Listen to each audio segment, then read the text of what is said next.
বন্ধুরা দেখতেই পারছেন আমরা এখন বিরিয়ানি রান্না করছি। আমার আম্মু এখন আই থিঙ্ক এটার নাম আদা রসুন দিতে যাচ্ছে যতক্ষণ না হ্যাঁ মাংস।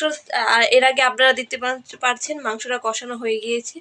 তো এখন আমরা দিতে যাচ্ছি আদা রসুন বাটা। তেলটা অবশ্যই বুঝে নিতে হবে যে তেলটা গরম হয়েছে কিনা, আগেই দেওয়া যাবে না।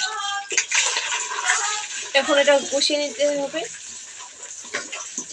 এভাবে সুন্দর করে যতক্ষণ না এটা গোল্ডেন ব্রাউন হচ্ছে ততক্ষণ আপনারা এভাবে নাড়তে থাকবেন। প্রয়োজন অনুসারে দিয়ে নেবেন যেন আপনাদের ওগুলো সুবিধা না হয়, কারণ প্রয়োজন অনুযায়ী না দিলে এটা ভালো হবেও না বিরিয়ানিটা, তাই সুন্দরভাবে রান্নার চেষ্টা করতে হবে। দেখুন কত সুন্দর একটা কালার হয়ে যাচ্ছে আস্তে আস্তে।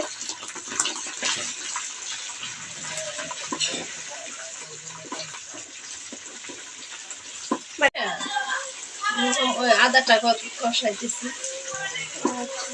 আদা কষানো হচ্ছে, দেখতে থাকুন এইভাবে আস্তে আস্তে হয়ে যাবে। রাইস আপনারা দেখতেই পাচ্ছেন রাইস কুকারটা কিভাবে এই জিনিসটাকে গরম করতে আস্তে আস্তে। তা আপনারা এইভাবে নাড়াতে থাকবেন। দেখতেই পাচ্ছেন যে আস্তে আস্তে এটা গোল্ডেন কালার হয়ে যাচ্ছে।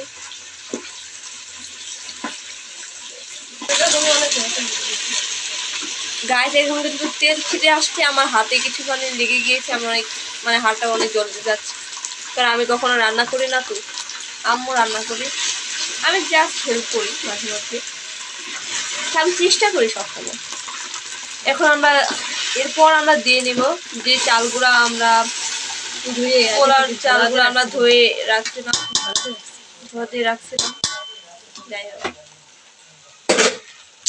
এরপর চালগুলো ভালো করে মাখিয়ে নিতে হবে, কষিয়ে নিতে হবে।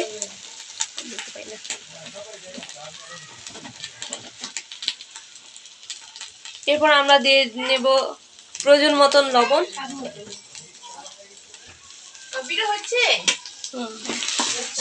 তারপর এটা ভালোভাবে কষিয়ে নিতে হবে যেন পুরোটা মাছ মেখে যায়। আদা রসুন দিয়ে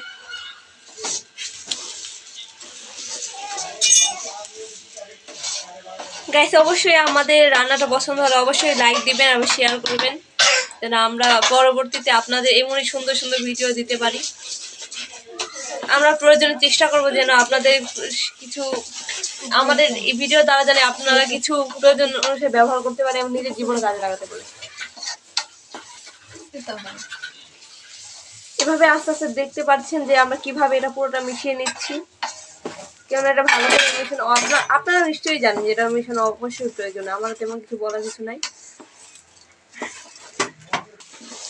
গাইস আপনারা যদি এটা রাইস কুকারে রান্না করেন তাহলে যতক্ষণ কষানো হয়ে গেলে এটা একলাই বন্ধ হয়ে যাবে, আর যদি চুলায় রান্না করে তাহলে আপনারা নিজেদের বুঝে নিতে হবে যে এটা কিভাবে কখন কষানো হয়ে গেছে, তখন আপনারা তেল উঠে যায়, তখন ভাজা ভাজা হলে তেল উঠে যাবে, তখন তেল উঠেছে আর কি। এখনো কিন্তু আমাদের কষানো শেষ, এখন আমরা এর ভিতরে কিছু গরম পানি দিব। গরম পানি কিছু আছে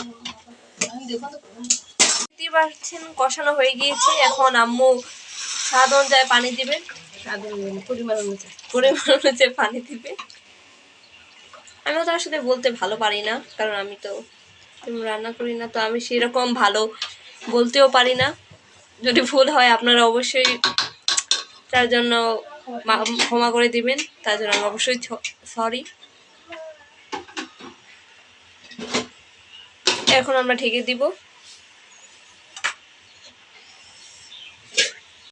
কিছু আস্ত কাঁচামরিচ দেওয়া হলো, এরপর ঢেকে দিলাম।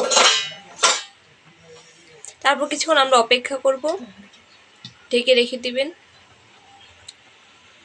দেখতে পাচ্ছেন আমাদের কিন্তু পোড়া টনটনি হয়ে গিয়েছে। এখন আমরা এর মধ্যে যে আগে থেকে কষানো যে তরকারিগুলো মাংসগুলা রান্না করে রেখেছিলাম সেগুলো এখন আমরা দিয়ে দিচ্ছি, যেন সেটা আস্তে আস্তে মিলে যায় এবং টেস্টটা আরো ভালো হয়।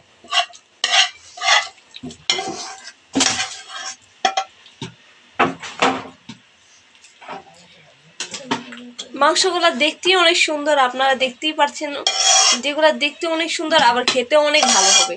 এখন ভালো করে এটা মেলাতে হবে যেন সবগুলা সবগুলো চাল যেন তো ঝোলগুলোর সাথে মিলে যায়। এরপর আমরা এটা অবশ্যই রান্না হয়ে গেলে ঢেকে রেখে দিব কিছুক্ষণের জন্য। গাইস অবশ্যই কিন্তু আপনাদের লবণ দিতে হবে এখানে, কেননা লবণ দেওয়া অবশ্যই প্রয়োজন। লবণ দেখে দিতে হবে, আন্দাজ মতো না, লবণ স্বাদ মতো।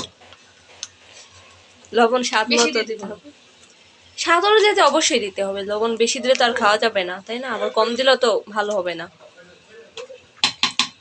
আপনারা যতখানি লবণ খান বা যতটুকু পছন্দ করেন সেই অনুযায়ী আপনারা দিতে পারেন।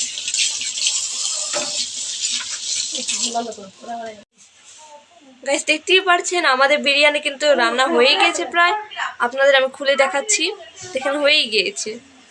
কত সুন্দর লাগছে দেখতে, এরকম গোল্ডেন ব্রাউন।